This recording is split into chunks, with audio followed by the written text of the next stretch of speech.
Hi friends. தயிர் குழம்பு நம்ம தயிர் குழம்பு எப்படி வச்சுக்கன்னு இங்கே கேரளாவில் வச்சாங்க ஒரு சேச்சி.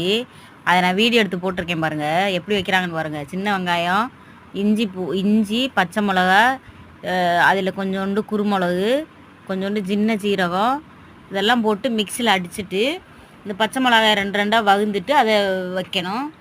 அப்புறம் நல்லா சட்டியை இது பண்ணி கொஞ்சோண்டு கடுகு போட்டு அதில் லேசாக ஒரு 2-3 மணி வெந்தயமும் போடணும். போட்டு இது பண்ணோடனே டக்குன்னு என்ன பண்ணணும்னா அந்த பச்சை மிளகா வந்து வச்சுருந்ததை எடுத்து எண்ணெயில் போட்டு நல்லா இது பண்ணி அது இது பண்ணுற சமயத்தில் பச்சை மிளகா உப்பு போட்டு அந்த எண்ணெயில் நல்லா வதங்கணும். நல்லா வதங்கினுச்சுன்னா அந்த உரப்பு இருக்காது.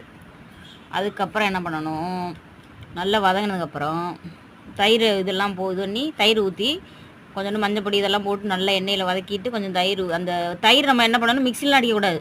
சும்மா கையால் தான் அந்த இதில் கரண்ட் ஸ்பூனில் மிளக்கி வச்சுருந்த தயிர் எல்லாம் போட்டு மிக்ஸ் பண்ணி அதை ஊற்றி அது பண்ணி சாப்பிட்டோம். சும்மா சூப்பராக இருந்துச்சு. நான் கண்டிப்பாக சாப்பிட்டேன். அது நீங்களும் செஞ்சு பாருங்கள். எல்லோரும் எனக்கு சப்போர்ட் பண்ணுங்கள், சப்ஸ்கிரைப் பண்ணுங்கள்.